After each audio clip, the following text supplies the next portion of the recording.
Ever tried to share a file from your secure folder and were not sure if it works like regular quick share?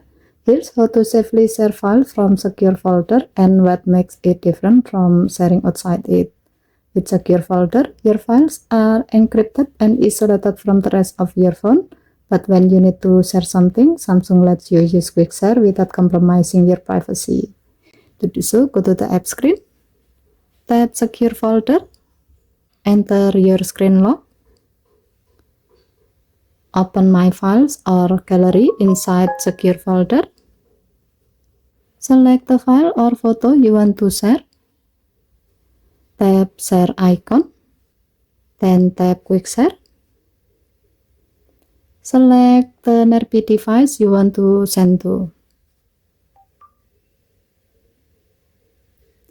As a note, when sharing from secure folder, your file stays protected. Only a temporary copy is sent out for transfer.